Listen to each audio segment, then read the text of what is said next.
Black men have been angry and bitter at black women for so long, all right? And I have a whole historical trope about this. Okay, so I told y'all I was gonna come on here and talk about black men's dislike, discontent, disdain for black women and why they are flat out mad at us. Now, you're probably like, well, what makes you qualified to talk about this? Well, I have studied black people and the black diaspora with all of my college dollars, and I also have a master's degree from one of the top radio, television, and film schools in this country that I went to on scholarship.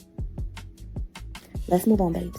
Now, the short answer to this is that black men became economically irrelevant to black women, which eventually led to the rebellion of the leadership of the black men.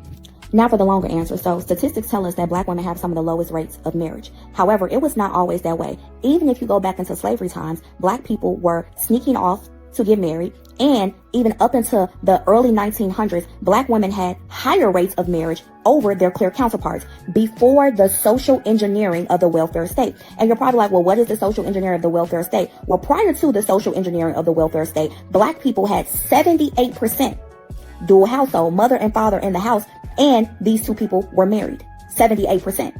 Under the social engineering of the welfare state, i.e. aid, welfare, subsidized programs for housing and things of that nature, the government required that a male could not be living in the house in order for that family to receive aid or public assistance. And this just wasn't written in fine print. There were actual pop-up audits, like a Section 8 inspection that we have currently to this day, that the government inspectors would come out and look for traces of a male in the house. And if they found any shoes, any shirts or clothes or anything like that, you were cut off from that public assistance. If you need proof of this, watch the movie Claudine.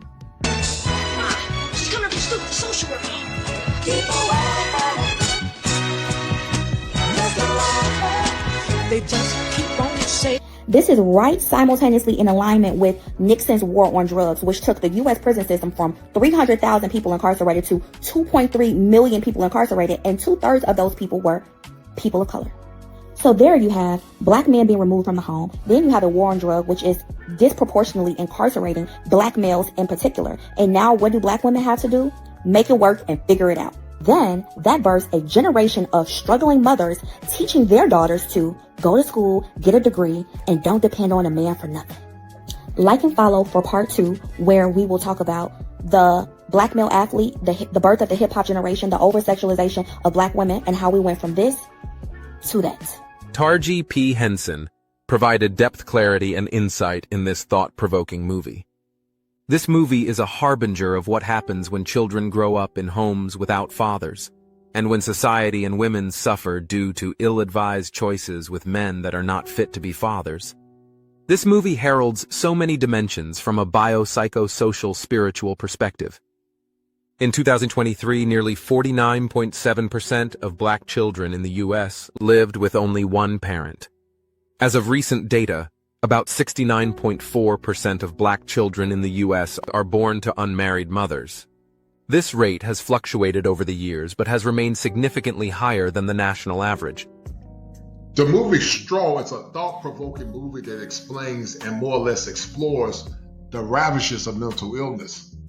While many critics had their own points of disrespect about the movie, saying that Tyler Perry often profits off of the pain of black women, one could arguably say that this movie was a brilliant masterpiece by Tyler Perry. This movie is a clear indication of what happens when a person goes through what's called post-traumatic stress delusion. Taraji P. Henson is part of what could be argued is a growing subset of women in America trying to raise their kids by themselves. And while many can say that Taraji P. Henson was complicit in her own demise, this shows all the different factors that can cause a person to break. What can you gather from the context of this movie? Should people have sympathy for Taraji P. Henson, or should people understand that when a person is faced with the problems that's often a reflection of life, can not only happen to Taraji P. Henson, but happens to many others that suffer in silence and many times break? What say you? Try to save her daughter, and it kind of it just kind of felt like if she would have had more help, I don't think that would have went that way. As far as the story line went, I just feel like it was just all over the place. I just felt like, You thought it was okay, all over she the place, going, really? yeah, I felt like it was because Okay, the fact okay. that she actually told on herself. Like she knew that she needed a man by her side. Like if the man would have was there by her side, it wouldn't have went that way. But the Right. fact that she was doing all of this by herself and trying to save her daughter, it was just too much pressure. I feel like it was just too much. And I feel as though how this world is when it comes down to single mothers, they feel that they can be like their own saving grace, like they don't need anyone. But I feel like we all are meant to have someone in our lives. We can't do Right. this alone. Like God Right. made Adam and Eve. He didn't just make Adam. Right. You know, he called Eve too. So I feel as though this story, it just kind of just reminds me like, we really need to take a step back and realize that, you know, God wants us all to be together for a I agree. reason. It's a reason why He I wants us totally to agree. come together. Yes, We ma'am. can't Right. do this alone. Like I said, He I didn't agree. make Adam by himself. He made Eve too. You know, I listen to your story, guys. Go check out this young lady. Jaleisha, I'm a licensed clinical therapist from the state of North Carolina. You know, Mhm. I'm sure you were listening in the back. My Yes, parents were married for almost what 60 almost 60 years. My yes, mom just recently passed away. You know, when I listen to some of your content, you talk about your struggles of growing up as a yes, young woman, the mhm, pain, the brokenness. You went through a lot of trauma yourself. I would yes. say complex trauma. I would even say intergenerational trauma. Did you see any parallels to what you went through in the movie as a young woman growing up in Detroit? Also, some of the struggles from the movie Straw. And maybe you haven't seen the movie, but it's a powerful movie. But what were Mhm. some of your struggles as a young woman growing up? Did you grow up in a single parent home or a two parent home? What was it? What was your background like? Oh, gotta excuse me, because this is one of those where I'm asking God to help me. Yes, ma'am. Go ahead. Take your time. Um, I wasn't around my mom and my grand and I'm sorry, and my father. My grandmother raised me. Yes, ma'am. Right. So my mother, she was on drugs. And I'm her only child. And from what I was told, she went through something traumatic in her life as well. Yes, ma'am. Right. And that's what started her drug addiction to start. Um, and I don't know any information I can give you about my father other than the fact that he was on the same thing she was on as well. And how that connection broke up, I really don't know. But I just thank God that my grandmother raised me kosher. Right. Yes, ma'am. All of her kids was grown. My Right. grandmother had 4 kids. All of them was grown. So she got me in the middle of her 60s, Wow. 70s year. Yes. So she Wow. was touching 70s. My grandmother is 88. Oh, wow. That's a blessing. And it's when I think about this, I think about like the things that my grandmother raised me. I was only child, like I said, I didn't have any brothers or sisters. So my struggles was being social, um, trying to be accepted. I had a I didn't have the confidence to want to hang out by myself. It's like I always need to have friends. I always wanted to go over somebody else's house. I was struggling with having friends, and anytime that me and my friends were so-called friends, I'm sorry, would break apart, I was always trying to make up for or buy something for them so they can be my friend again. It was just Yes, ma'am. Right. a lot of struggles that I dealt with. I didn't have any mother to like encourage me or to let me know that I'll be okay in certain situations. Like sometimes, my grandmother, as she got older, she couldn't relate to the things. So sometimes I couldn't really go to my grandmother in situations. So I had to get counseling, or I go to a next door neighbor and talk to them. I don't know, maybe my grandmother just she seen another way, and the way that she seen, I wasn't ready to see that. Right. So she was very strict, kosher, very strict. So her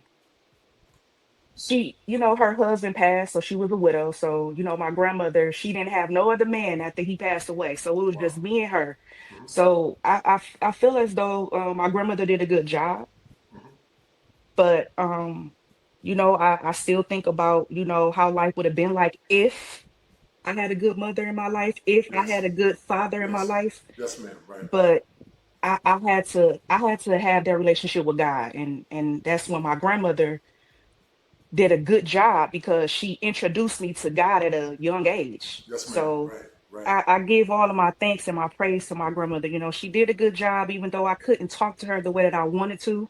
Right. But I kind of feel like she understood, even though she understood that her daughter was this way, her daughter was in the world.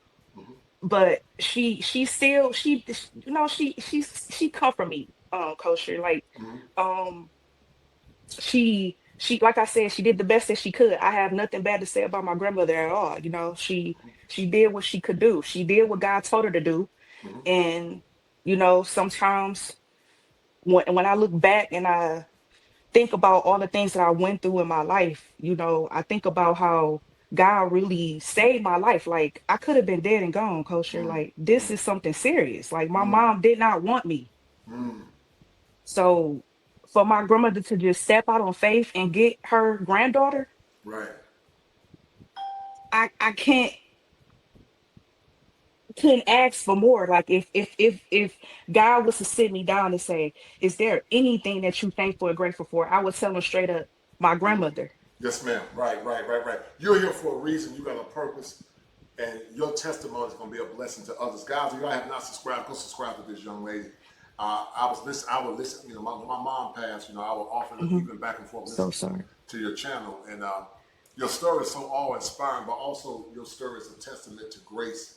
Jamisha, with so many children Yes. being deleted in the wombs of their mothers, Yes. with black boys and black girls growing up in broken homes and broken communities, Yes.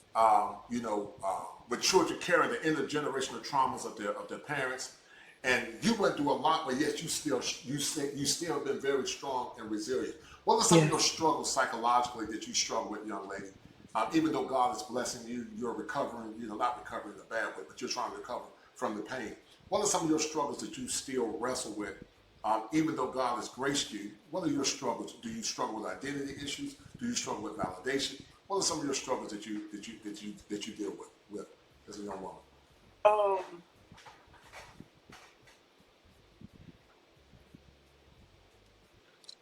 and this is what I was also saying to God too. Not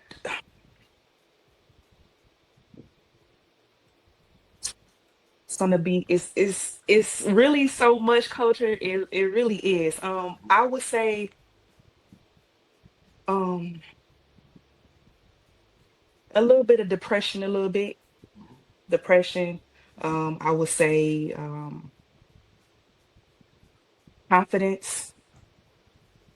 I would say um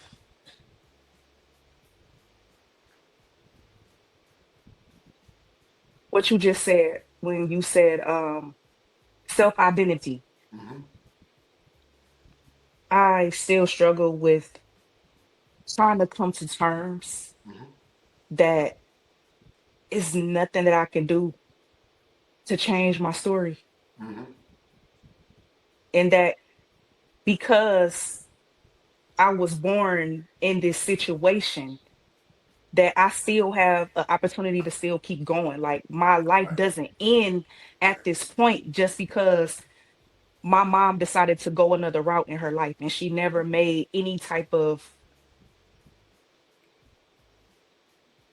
any changes. She never made any changes. Like, even when I thought that she would, she just always fell back. Mm-hmm. Kosher, I talked to my mother a couple of days ago. Yes, ma'am. My mother was high. Mm-hmm. Now, normally when she get like this, Kosher, I normally just hang up the phone. Mm-hmm. But something told me to keep talking to my mom. Mm-hmm. And I talked to her, and then she went to sleep. Before she went to sleep, she said, "I'll call you back. I got a phone call." She Mm-hmm. never called me back. And I was waiting by the phone. Mm-hmm. She never called me back. She never messaged me, let me know anything. So I'm still trying to live my life the best way that I can, but also I'm trying to come to terms that this isn't my fault. And that's what I've been struggling with my whole life, Kosher, Right, is right. blaming myself, thinking that it was my fault that my mom was on this. This was my No, like this was my that's your fault fault. that my mom just never made any changes. Like she never came back for me. And that was my only anger. That was my anger. Like, I'm your only child. Why can't you change your life for me? Mm-hmm. And she just never decided to do that. And I just live my life just feeling empty. Right, right. I'm My, around people that oh, celebrating their moms and their fathers, man, and I'm in the house feeling just icky. Like, where's my mom at? Like, just feeling like that. mm-hmm, mm-hmm. My heart goes out to you hearing your story. As I said, I lost my mom about 3 weeks ago. Hmm. But when I hear your story, when I hear other people's story, Jamisha, Hmm. my dad is still living. It is, I thank God that, of course I didn't want to see my mom go, but my mom was a believer. Yes. My mom is not dead. She's yet living. Yes, She she exited into is. the presence of God. And that's what gives me hope. That's what gives me hope that I'm going to see her again. But you had to live through the vicarious trauma of your Yes, I mother, did. and that trauma has been transmitted to you. And if you don't get the records of help, young lady, then you're going to transmit that trauma to your children, because it's a cycle. It's a cycle of dysfunction. As I said before, Jamisha, this wasn't consistent with black excellence back in the past. Like I said, my mama wasn't perfect, but she was a good woman. Right. She probably had unresolved traumas that she dealt with, but my mom still was a good woman. Hmm. My mom was blessed, Jamisha, to have my dad in her. When my mom had a heart attack due to congestive heart issues. Like I said, I fought incessantly for my mom for years. Hmm. I love my mom. My mom was stubborn. Hmm. And I don't live by no zodiac, but it's true what they say. Some truth to what they say. I don't live by it. It's a divination. The Bible Hmm. says witchcraft. But she was Hmm. a Sagittarius. Sagittarius is stubborn. You know, and I'm a Leo. Yes. When is your birthday? When's your December birthday? 7th. Oh, woo, bless your heart. Y'all sags are sweet, but y'all bold, y'all stubborn, y'all speak your mind, y'all love to travel, and you don't mind telling the truth. It probably gets you in trouble. Does it get you in trouble? Yes, it got me in trouble a lot. Yeah, sags speak their mind, man. Y'all speak your mind. Y'all say what y'all believe in. You, Yes. you look sort of tall. When you're athlete, how tall are you? About 5'7", 5'8"? How you know? I'm good with spatial reasoning. You 5'8"? Yes. You Yes, 5'8"? I am. Yeah, I Hmm. figured that. Yeah, see, men, that's the gift that God gives men. It's called proxemics. It's called spatial reasoning. I can look at a person, look at their features, and tell how tall they are. I'm about 6'6". I'm 6'5", 6'6". Wow. Yeah, but a lot of the struggles, Jamisha, Mhm. that some women impose upon themselves is Yes. self-inflicted. How have you circumnavigated through the maze of not getting caught up with wrong people, wrong men, wrong influences? How have you kept yourself, grounded overall? Or is it still a struggle for you as a young woman? It's not a struggle, but I have been journaling a lot. Mm-hmm, I've been writing, mm-hmm, and I have been incorporating a lot more God into my life because I strayed away from him. mm-hmm, And as you know, the reason why I strayed away is because I was lost. I didn't know what to do.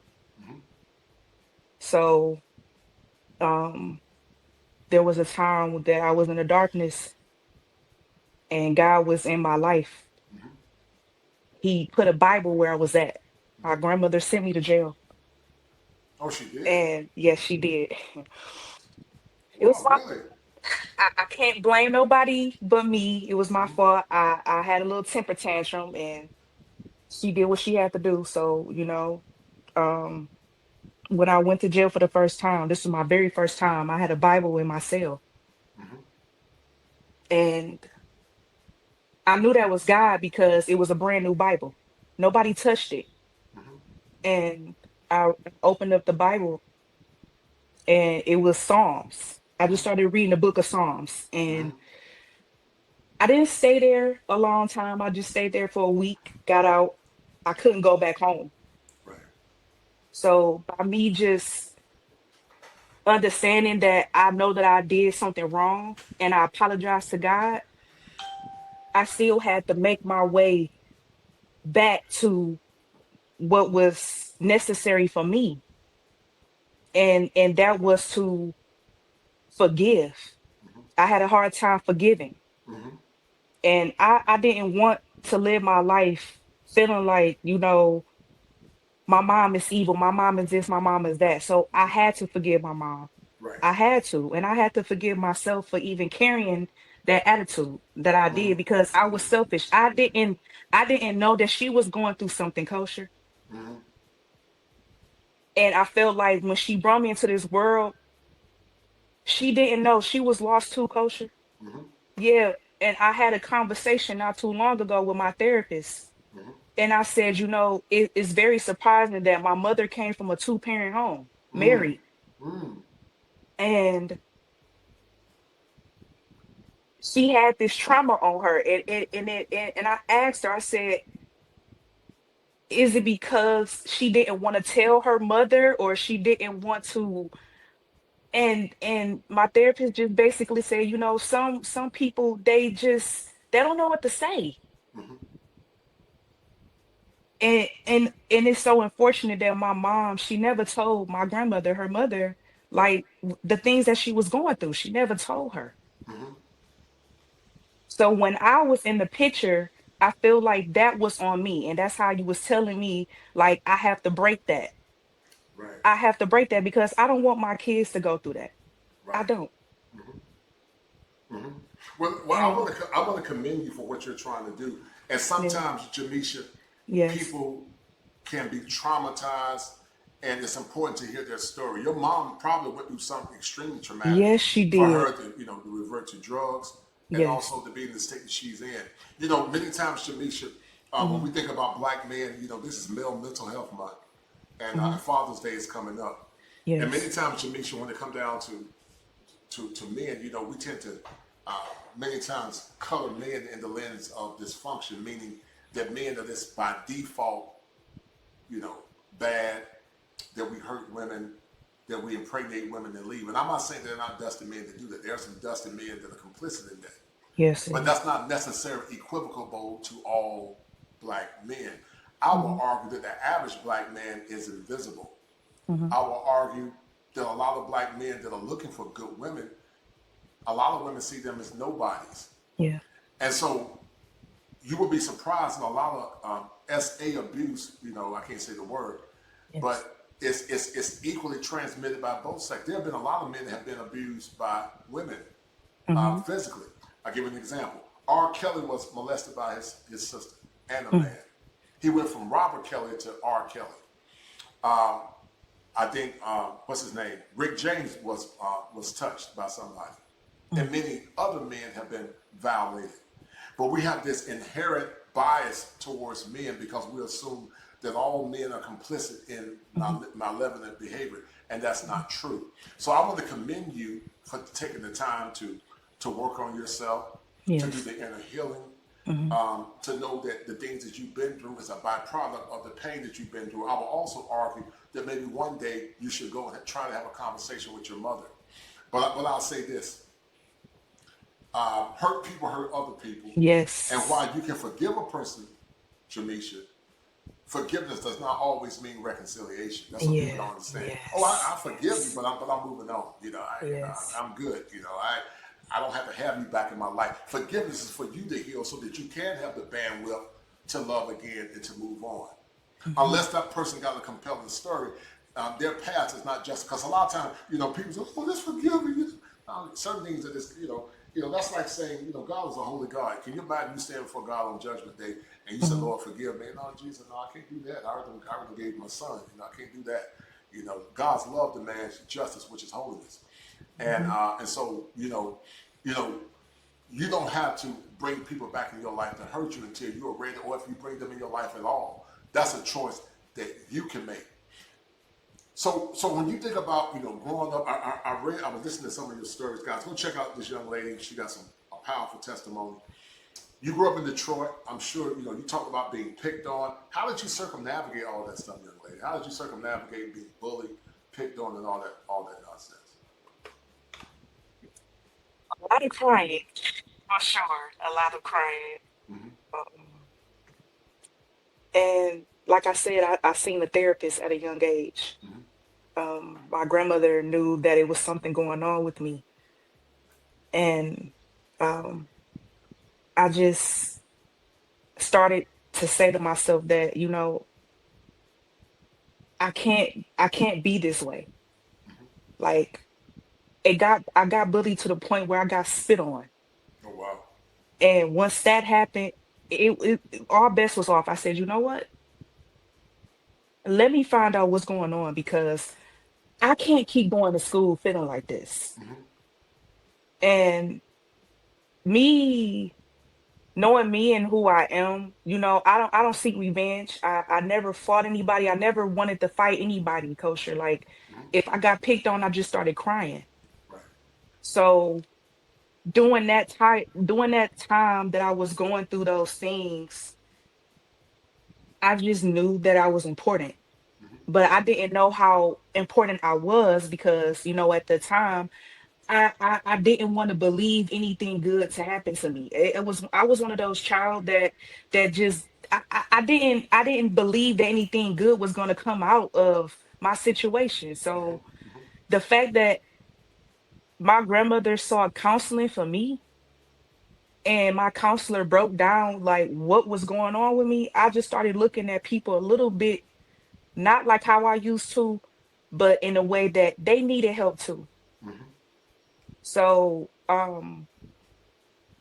I got through that through a lot of crying, a lot of praying, and just telling myself like I'll be okay. Like this is not the end. Once again, just telling myself this like it's not the end. Like it's more than life than just going through this. Like at some point everybody was getting bullied, but you know, it doesn't shape us. That's not how God look at us. So I Mm-hmm. just feel like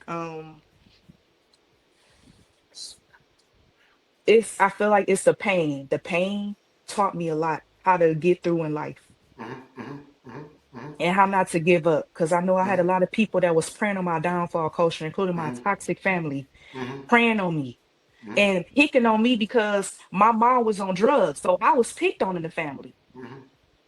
People looking at me in disgust didn't want to be around me and saying, "Oh, you're gonna be like your mom." And I'm a little girl, culture. Right. Like what? Mm-hmm. I didn't understand it. Like this is my family telling me, a little girl, oh, she's gonna be just like her mom. So I already had opposition, and this was way before I went to school. I'm battling my family too, because some words that was spoken over my life that wasn't even true. Mm-hmm. So I'm already being misjudged. I'm already being misunderstood. Right. Right, right, right. You know, you talked about displaced aggression. You talked about the anger, the period when you had to go to jail because Yeah. you got to look gangster. You know, you went from you know, you turned to trade gangster crip. You probably was crip walking in Detroit, and you probably had 313. You were doing the three. You were doing the 313 Jamisha. So Jamisha was doing the 313 I with a bandana on her head. Say it again. I wasn't trying to, but my birthday was coming up, kosher. I'll tell you Mm, this. right, My birthday was coming up, right. and my grandmother had scheduled me to go to a hotel Mm-hmm, for my birthday. And a couple of days before my birthday came, we end up getting into it. I said some things that I shouldn't have said. And I behaved in a way that my grandmother never behaved before. I think this was like a snap moment. I snapped. I didn't hit her anything. If you thinking if I hit her, I didn't hit my grandmother. mm-hmm. I just I did some things that I wasn't supposed to have done. And Right, you know, she had every right to call the police on me. right, Probably right, would have right, right. called the police on my granddaughter too if she Yes, ma'am. showing some signs of some demonic crap. Right, right, So right, right. I had to take my L. I didn't fight the police when they came. I just said, all right, mama. Mm-hmm, I'll see you when I get out. I'll talk to you later. mm-hmm, mm-hmm. I had to learn my lesson either or because, you Right. know, I should never did that. My grandmother was too old. Mm-hmm, She was up in age and I didn't feel right doing that, kosher, but that's another thing that I had an issue with. I had a problem with my mouth, like you said. I Hmm. talk too much, Hmm. and sometimes I had to pay the consequence for that. Hmm. So So I'm it's not blaming. a combination of your temperament, but also displaced anger. What you were dealing with something Yes, called displaced aggression. You have yes. embedded a lot of it's part of who you are. You know, uh, you just blunt. You know, my mom before she passed, bless her heart. You know, I know my mom having a good time right Uh-huh. now in the presence of God. But my mom got mad at me because she told me we were talking, and my mom said she said she was reading her Bible, and she was reading her Bible like that witch on that bike. Hmm. And she didn't call Judas Iscariot. Now she had to say it all fast. She said Judas Iscariot with a T on the end, like period. Hmm. She put a hard T on the end, Jamisha. Hmm. And and you know she was a very proud woman. You know, but my mom was able to differentiate the difference between unrighteous pride and godly pride. Yes. Um, as you continue to grow as a young woman, you know, you see, you're very resilient. Everybody don't come out unscathed. You are resilient, No. but you still are dealing with some levels of brokenness in your resiliency. Is Yes, I that fair am. to say? Yes. Because people that say, "Oh, you know, Jamisha made it out," you know, Hmm. I don't know if you have kids. Do you have children? No. You know, you didn't have any kids out of wedlock. Mm-mm. Did you go to college? Or did you go to some college? I did, Okay, you did but go to I some didn't college. finish. That's Yes, I fine. did. That's okay. Okay. What do you think besides God, where does your inner strength and resilience come from? Do you think it's a byproduct of your characteristics, or do you think it's a combination of faith and your biological predisposition as well? What do you think? Where does that come from, in your opinion? Um, Besides God, I would say the experiences that I dealt with, the experiences and how I handle them. I feel like I handled them in a mature way. I walked away, and I had no choice but to walk away, Mm-hmm. biting my tongue a lot. Some things I wanted to lash out and I couldn't lash out. Mm-hmm. I feel as though that was all a part of being mature Right. and showing myself like, I don't have to be all nasty with people to get my word across. Mm-hmm. Sometimes have a nice day, or I'll talk to you later. That can hurt them too, because they looking for that anger, they looking for that get back, they looking for some sort of something out of you. And the fact that I never did that and that I walked away, that crushed them. Mm-hmm. So I feel like I come across as a mystery to people, and the mystery is because of the fact that I don't act like them when they get angered. Right. When they get angry, they like to lash out. Like they like to be disrespectful. I learned a long, long time ago at a young age. God humbled me at a young age that I can't go around acting like that. Mm-hmm. That's immature in His eyes. That's immature. That I'm not. I can't say that I'm grown if I'm still showing signs of immaturity. Mm-hmm. If I'm still showing signs of, like you said, displacement. If I'm Mm-hmm. if I'm having some sort of mood Mm-hmm. swings or Mm-hmm. anything that's not pure, I still have to work on that. Let me challenge you, young lady. And there's a lot Yes. of truth to what you're saying. But as a clinical therapist, we all go through what's called our requisite stages of our development. Let me share something with you. Dr. Eric Erickson talked about psychosocial stages of development. He talked about trust versus mistrust. He Yes. talked about ego. He talked about industry versus inferiority. He talked about a stage that many teenagers go through. It's called identity versus role confusion. If you don't go through the proper steps of your psychosocial development, you can be chronologically, you're what, about 28? No, How old are you? I'm 33. You're not on 33. You look Yes, I young. am. You got a baby face. You look very young. Thank you. You're the same age as my niece. But Mhm. but but many women, many men and women, Jamisha, Yes. they don't go through their requisite stages of their development. If you didn't get the proper nurturing that you need as a child, Yeah. you could be 33, but you're still in the mistrust stage, or you can Yes. still be in what's called you can still be psychologically, psychosocially in what's called maybe industry versus inferiority stage. Every child ideally should go through their successive stages of development. Give you an example. Michael Jackson. Michael Jackson was a grown man, but Michael Jackson created Never Never Land because he had to go back to his childhood Because as Dr. Wim Glasser said, he said that needs drive behaviors. Dr. Glasser identified 5 elemental principles, Jamisha. He said it was power, fun, freedom, belonging, and survival. If Mhm. people don't get their needs met, they'll have what's called arrested development, where they're still stuck in a stage of their development. Like you're in a stage of your development now called intimacy versus isolation. Ideally, you should be in a stage where you're working on yourself so that God can bless you with the husband, and then you can go to the next stage of your development called generality versus stagnation. And then the last stage, which can be very daunting, is called ego integrity versus despair. The great teacher Paul said before he went to heaven, he said, "I've kept the faith, and now what is laid upon me is the crown of life." Paul had ego integrity because he had lived out the mandates of his calling. He was an apostle of Christ. And so if you don't go through all the stages of your development, you can be locked in to some level of dysfunction. And so give yourself grace as you continue to Yes. grow. Give yourself grace, young lady, because that's what trauma does to the mind, body, and the spirit. It can keep you locked back into your development. We all have been through it. A lot of times we don't get our needs met. We can be 40 and 50 still looking for the validation. Still looking for daddy to kiss you and say, "I love you." You're still Mhm. looking for that validation. Still looking for your mom to give you a hug and say, "Baby, I believe in you."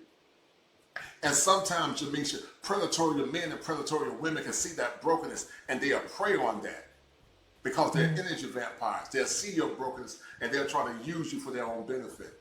So people that go through trauma, like I said many times, they develop what's called personality disorders. Sometimes they develop borderline personality disorder. That tends to be more in women. Men tend to develop antisocial and narcissistic personality disorder. People also can develop what's called dissociative personality disorder. They have an identity splits. They're not clear. They feel empty because they've been through such levels of trauma. Does that make sense to Mhm. you? Yes. So what's been your saving grace as you can, you know, how did you escape besides, God and faith, but how did you escape? And when you see the conditions of the black community, when you see so many women having children out of wedlock, how did you escape all of that? How did you escape?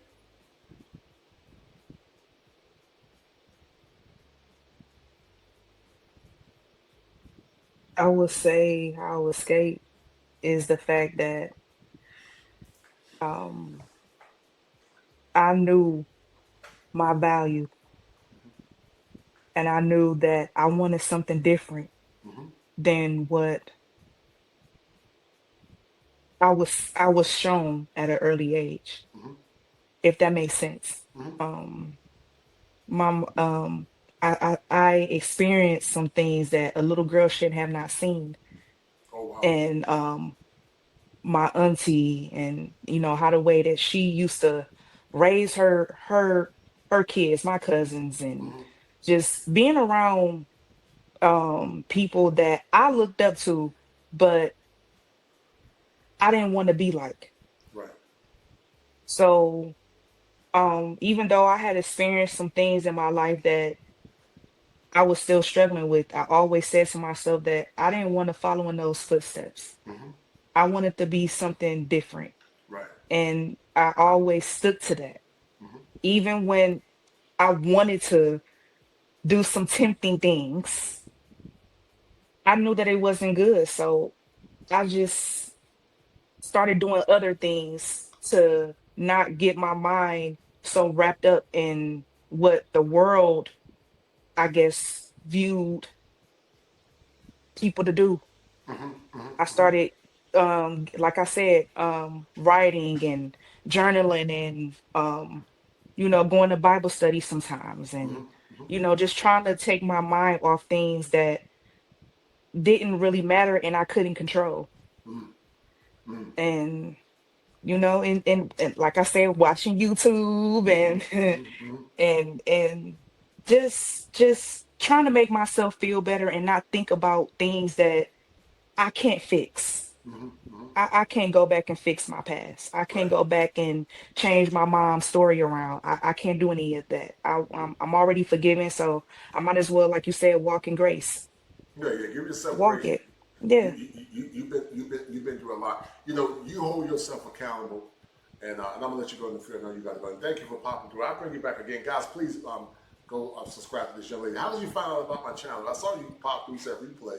So, you know, Oh I man. keep it real, Jamisha. You know, a lot of Yes, folks you have me. do. But I I'm not trying to be mean. mhm, I'm just honest, man. mm-mm. I don't know another way but to be honest. It was one of your videos. I don't know because you have a lot of them, Mm-hmm. but one of your videos is stood out, and you were talking about women. Mm-hmm. I don't know, women that were just like videos that you always drop, but Mm-hmm. this particular video, it really hit home. And I clicked that subscribe button. I can't remember. Mm-hmm. I probably didn't comment it so many times, and you probably seen the subscriber button. So it's probably one of those videos. I can't remember the name of it, Right. but you was talking something about women that I could relate to, obviously. Mm-hmm. And I clicked the subscribe button. Mm-hmm. And I try to see you, but how the way my timeline is set up, I don't always see you all the time. So it's like a hit and miss. Like, yes, I have my notification bell on for you, Mm-hmm. but YouTube be playing games with me, kosher. No, So it's like I think they be shallow banding me, man. You know, I when you don't tell me, know. I think they shallow banding me, Jamisha. I think they be Mhm. shallow banding me. Yeah, I was telling some of the guys, you know, I'm gonna have to probably start looking at doing some different. When you just keep it brutally honest, you're not gonna grow on YouTube, man. You gotta, if you brutally honest, you ain't gonna grow. If you sort of, you know, you can, if you soften things up and flip it. And my problem is that I'm brutally honest, man. But she'll ask the question. She said, "What do you do for self care? I know you journal, and do you have hobbies?" She asked you the question. But sure, what do I do for self-care? Oh, wow. Thank you for asking me that. And that's another thing, Coach. I'm glad that you talking to me because you like a therapist to me, and I like that. Mm-hmm. I've been struggling with acne. I told you that I was suffering with some sort of depression in my life. Mm-hmm. So it showed up in parts of my bodies that I did not like, which started with my face. Mm-hmm. My face was the one thing that I struggled with. Right. So it took me like maybe like three dermatologists Oh to wow, really? get my face the way it looked like now. Mm-hmm. She instantly knew what was going on with my face. She asked me the Mm-hmm. same questions you asked me. Are you okay at the house? Mm-hmm. Just trying to get an understanding of what she's dealing with because she can tell like that's how she good with my face. Like she Right. knew instantly what I was going through. I told her. Mm-hmm. So now I'm taking acne pills. Mm-hmm. As far as hobbies, I love to journal.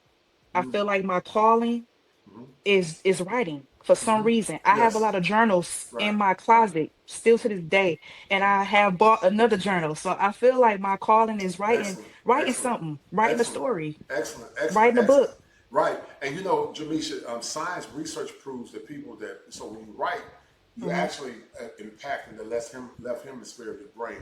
That's where Yes. depression tend to rely. If you think about all the prolific writers like Edgar Allan Poe, he was a writer. So Mhm. in the clinical, we call it sublimation. That's a fancy way of saying taking something bad and turning it into something good.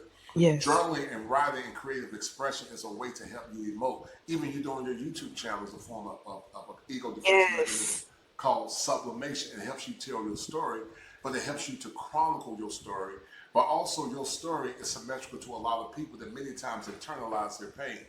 And so I'm like, man, this young lady, she got a testimony, man, and I'm glad that you're doing the work. And I need you to understand this, young lady. Mhm. Trauma never goes away. Watch this. No, we I'm, don't. I'm, I'm gonna drop some fire for your mind. It don't never go away. That's how you respond to it. There was a great teacher by the name of he was a biblical expositor. I want you to look at his books. C.S. Lewis. Are you familiar with C.S. Lewis? You ever heard of C.S. Lewis? No, I Janice? haven't. Okay, No. he wrote the book called The Lion, the Witch, and the Wardrobe. Okay. And I'll get so, that book. you heard the Chronicles of Narnia? Yes, I have. But that's C.S. Lewis. C.S. Lewis once said, Jamisha, you can't stop Hmm. a bird from flying over your head, Hmm. but you can stop it from landing a nest on top of your head. What that basically means is this. In operationalizing the concept of cognitive behavior therapy, you don't choose the thoughts, but you can choose how you respond to it. Thoughts, feelings, behaviors. Hmm. And you have to modify those thoughts. You know, from a theological position, you cast down evil thoughts that come against what God has told you to do. So you don't choose the thoughts, but you can choose how you respond to it. And the more you are cognizant of that, the more you're aware of that, the better things will become. What have you learned in therapy? Would you say that the therapists that you've gotten, have they been beneficial? What did you get out of therapy? How has it helped you overall? Um, I went was the therapy because of my attitude. Um, I didn't want to carry this this attitude, like I said, thinking like the world hates me and I'm not wanted. So I knew that I had something going on with me. So um, I got help with that. And what I learned from seeking therapy is that I don't have to be afraid of seeking therapy. Like sometimes, I always got picked on because I went to therapy. I started off taking medication and people started calling me retarded and stuff. I'll take your pills and stuff. So I I just said to myself, I'm not going to be ashamed. I'm not going to be ashamed of getting help. Like, why are there therapists in the first place? They're there to help us out. So Right, right, um, I have to get that negativity out of my mindset. And I right. feel like that was one of those what you was talking about, those generational barriers that was on my family is having a negative outlook and not thinking that, everything will be okay or everything will get better. Just saying to ourselves, like, oh, we're gonna be like this, and you're not gonna do the right thing. And I didn't want to think like that. I always wanted to think like there was other ways for me to maneuver through life without feeling so crazy and blaming myself and not taking accountability because those are the things also in my family that was shown to me as Uh, well. Like you see I what had some like other a people are lot of saying? deep rooted. Right. Hmm. I was also called the same. See. You see how this conversation is beneficial. Listen, Hmm. one of the greatest stigmas in the black community is that they minimize the importance of mental health and also therapy. Yes. In the black especially in the South, Hmm. uh, you know, they say there's prayer about it. There's nothing wrong with prayer. Hmm. But the great teacher Paul said, I pray that both your soul, body, and spirit be held blameless. Hmm. I talked about human beings being what's called integrated beings, soul, body, and spirit. Jesus was a master therapist. He understood the mind and the hearts of men and people. And the old folks in the South say he's a mind regulator. And so God created therapists just like God created doctors, just like God created scientists. And there are things that therapy and science can't always explain, Hmm. but therapists can be agents of God's grace. And so a lot of times, Jamisha, Hmm. the black community self-sabotage because they don't understand how neglect and abuse can lead to attachment issues. It can lead Yes. to what's called an insecure attachment. It can lead to what's called an anxious avoidant attachment. It can lead to what's called a disorganized attachment. People that have attachment issues, many times they self-sabotage. They do self-sabotaging behaviors. They always Hmm. seek validation. And sometimes they can seek validation from the wrong people. Jaheim made a song back in the day called Looking for Love in All the Wrong Places. You remember that song that Jaheim Hmm. made? Yes. You probably got your name from Jaheim, Jamisha and Jaheim. He made that song Looking for Love in All the Wrong Places. Hmm. And sometimes girls look for love in all the wrong places. They give their bodies to men that are not worthy of their bodies because they didn't have fathers to speak life into them and tell them that they are beautiful. Some girls still had fathers, they still rebel. Some of them had fathers, but they still, I'm gonna do what I want to do. You Yeah. know. But there are some girls that didn't have fathers. And Hmm. so I commend you for doing the requisite work Hmm. of uncovering so that you can recover. I want you to say that. I want you to write that in your journal. Uncover so that I Uncover can recover. so I can recover. You Okay. like that?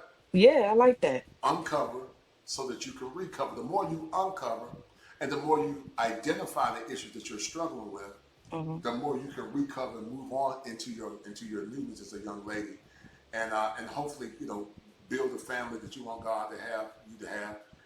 And listen, I'm gonna make you laugh. You gonna laugh. God might bless you with a short king. You know what? Which she said the devil is a lie. You know She what, said the devil's a Kosher? lie. At this point, I really don't care if he's Okay. short, tall, medium, medium. I don't even care. Okay. It's Okay. just, as long as I can learn from him, he can teach me some things about God. Mhm. That's all I want. I just want somebody to show me a different way. So you mean to tell me if he was short and fat? Cause y'all be stunned. Y'all want to be stunned. If he was short and fat, and he said, "Yes," said the Lord God, he came to your shoulder. He was fat and stumpy. You would Mhm. give him a chance, or you I be would. singing, or you be singing that song by DMX, talking about "Lord, show me a sign." You know what? No. You be singing that song by DMX, talking about "Lord, show me a sign." That's what you be singing to me. Lord, show me a sign. No, I don't. But I know that song. You be singing that song, "Lord, show me a sign." but but anyway, I'm gonna let Mhm. you go. What you got out of this conversation, and anything else you want to say before I let you go? Because we could do a show. I mean, this was good, but well, actually, I got a few more questions I want to ask you. So when you Okay. think about the single, because y'all know you can talk, sad, y'all can talk. When you think about the baby bomber epidemic, with so many women having kids out of wedlock, that's number one. Yes. In the movie Straw, you saw how this woman suffered, how her Yes, baby she suffered. did. You know, um, do you see the parallels in that movie that mimic your life? Do you see the parallels, like growing up in poverty, seeing your mother or your grandmother struggle? Do you see any parallels in that movie that really drew you in? Well, I didn't watch it. Oh, you didn't watch? Okay, that's right. No, I That's right. You did didn't. say you didn't I'm watch. sorry. I didn't watch it, but I would say I wouldn't say that I was a sick child. I'll say that I was mentally ill, Mm-hmm. and my grandmother didn't know. She didn't know where they came from. So I feel as though in this movie, how she was trying to fight to get her daughter. Um, what was it? She was at the hospital. She was trying to see her daughter or someplace or something. Um, in that moment, I felt like my grandmother too, trying to fight for me to survive Right. and to have a mind of my own because she was scared too. My grandmother was scared too. What you was just saying, like how when we don't talk about these issues and everything, that can attract men that may take advantage. And I feel as though my grandmother was scared. She was scared of that because she see how vulnerable I was, and she see that I didn't have a good mother and a good father in my life, and she was taking care of me. So she like I said, she did the best that she could. And from a different generation too. Yes. My Different grandmother is generation. from the 30s, 1937. Right, right. Your I grandma mean raised 36, I'm sorry. 36. Yeah, my dad was born in 43. Your grandma was Hmm. from what's called the silent generation. Yes. And so you got that old school. You got old school. Hmm. But what does family mean to you? And before I let you go, what does family mean to you? As you continue to uncover and recover, why is family so important in your mind? When you see all the brokenness, you see how women that don't have families, they Jamish, they said by 2030, they said that 35%, I think it's 35% of women are going to be 45% of women are going to be childless and single by 2030. Hmm. And there's a strong, because my niece is your age, there's a strong correlation between generational wealth when you're unified versus versus having to deal with poverty, uh, brokenness, and not being protected as a woman. How does all that interplay when you think about yourself, your life, and your struggles? Well, family was always big to me, and I felt as though family was about togetherness and unity and loyalty to me, Right. and picking each other up and not tearing each other down. Um, I didn't have a lot of that. I didn't have a lot of encouragement. I had to seek that on my own.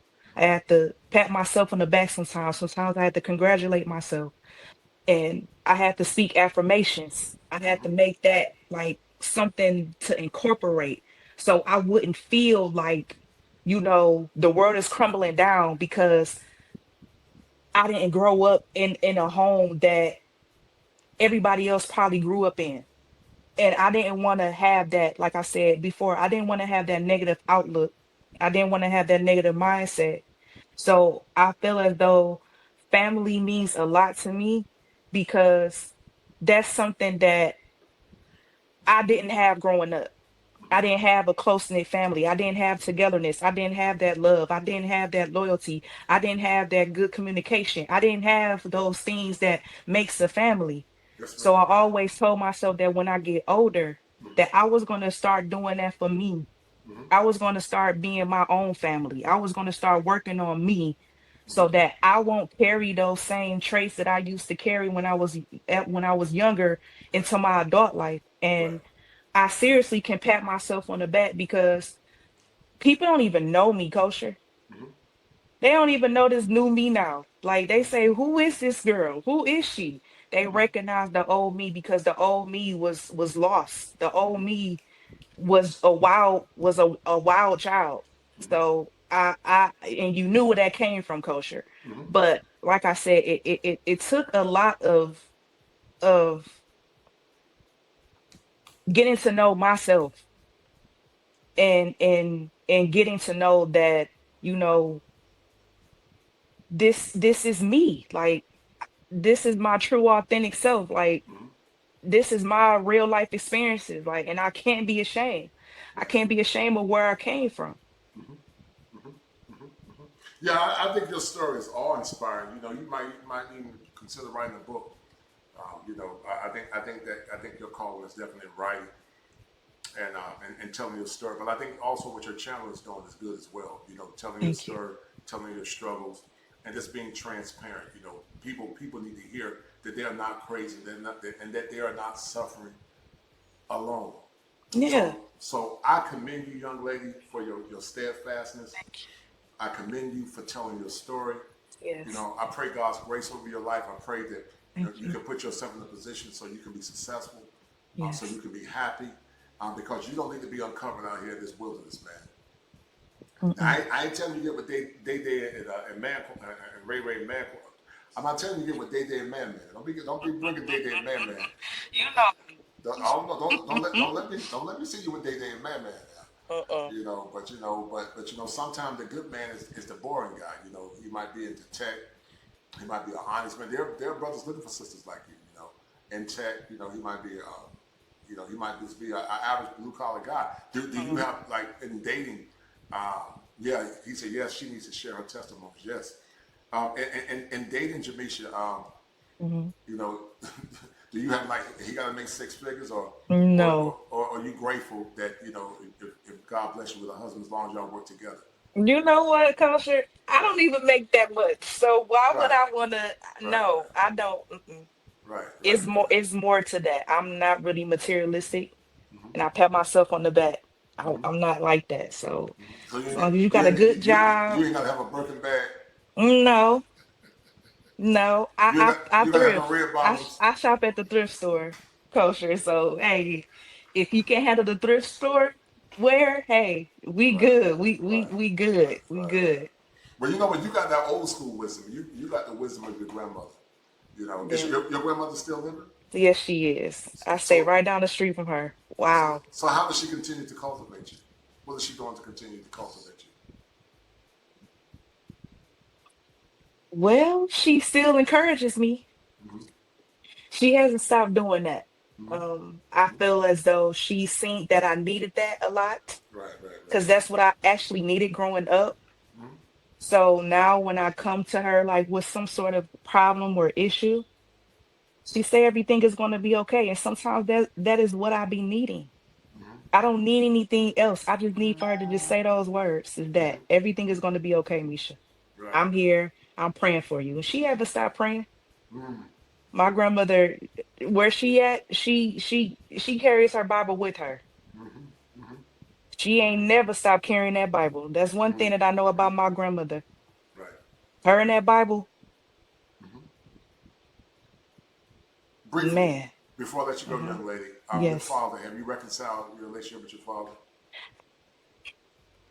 You know I don't know my father, kosher. Oh, so So you I don't. don't even Okay. know. I don't even know him. And that's one of those things that I'm still, like you said, uncovering. Hmm. What you say, recover? Uncover so that you can recover. Yeah, uncover so I can recover. Yes. Hmm. Hmm. Hmm. Hmm. Mm-hmm. You know what? One way that might link you to Misha is Mm-hmm. to do DNAancestry.com. At some time, it will link you to people on your But father's see, side. I don't have all the information. I don't know his Right. birth date.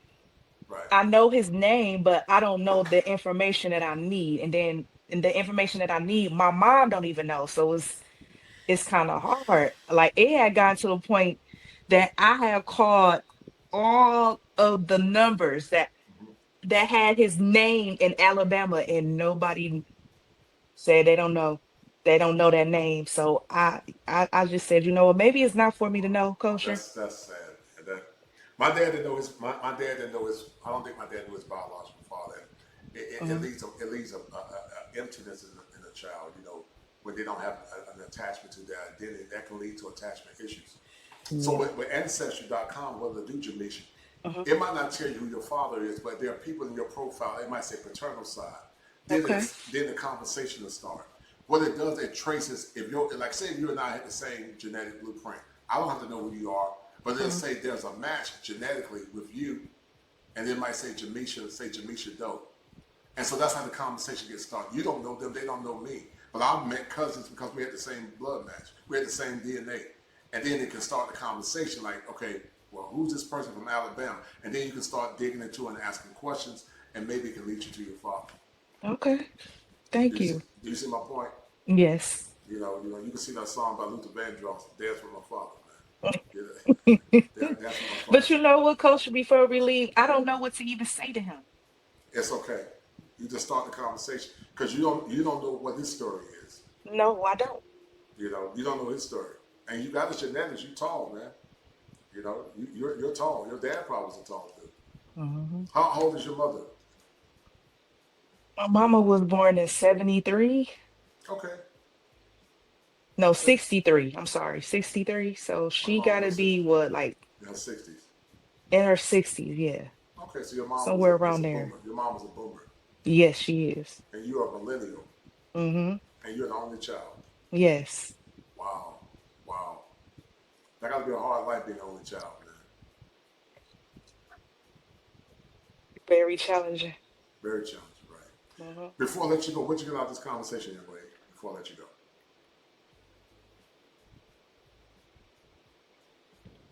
And I'm glad you came through. Recover. Because I didn't think you would come. I said, Jamisha, show up, man. I said, Jamisha, like the young folks say, stop playing.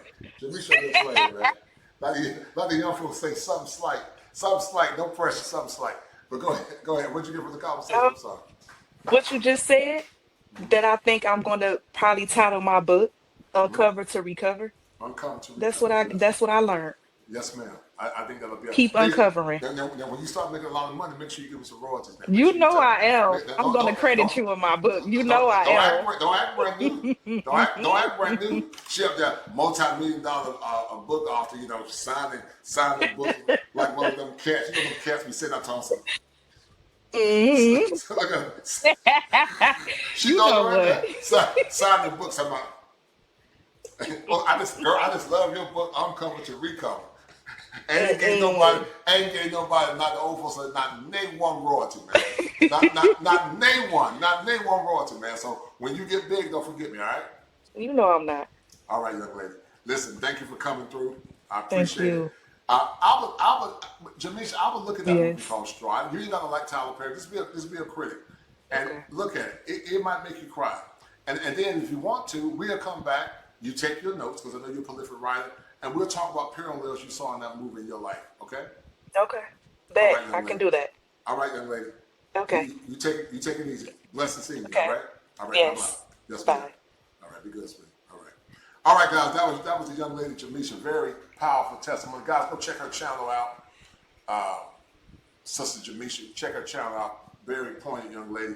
And guys, thank you for everyone coming through. Shout out to my man Greg with Scotland. He was the #1 sponsor of this stream on tonight. Shout out to my man Ray Johnson being the second #1 sponsor.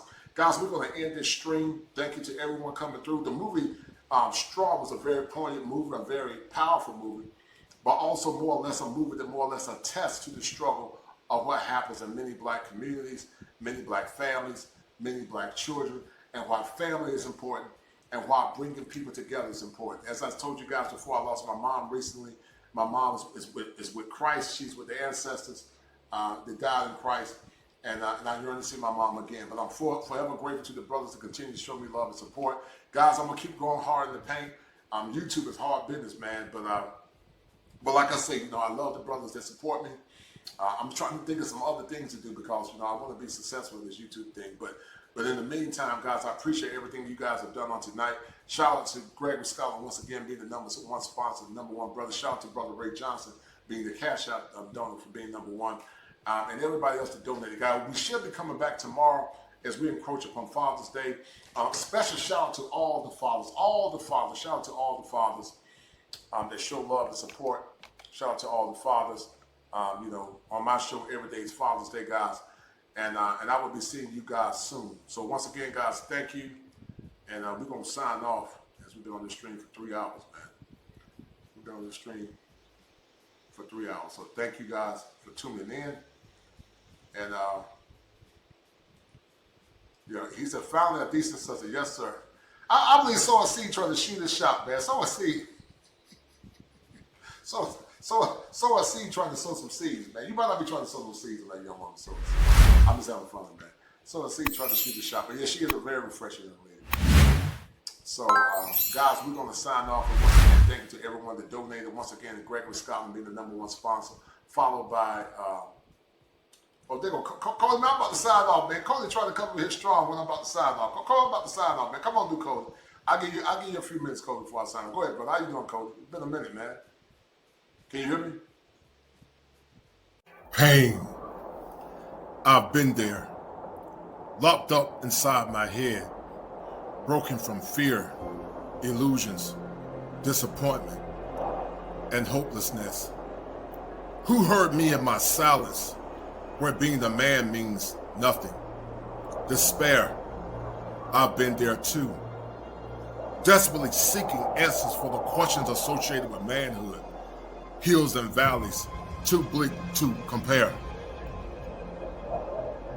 Stress, suffering in a utility silo. No comfort, no security, no freedom, no justice. Just do it for others. Challenges. Who will help me break the challenges?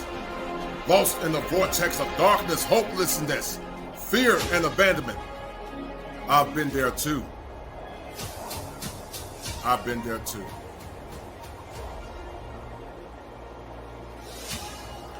Take the next step to your destiny. Join me in this fight. Walk forward. Deep breaths. Head held high, men. Come join me, men, in the winds of time.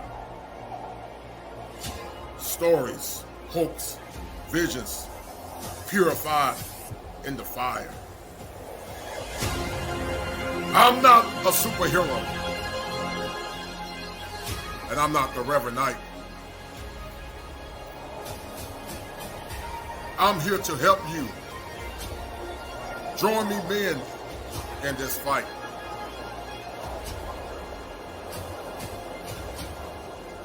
Break the chains of your mind.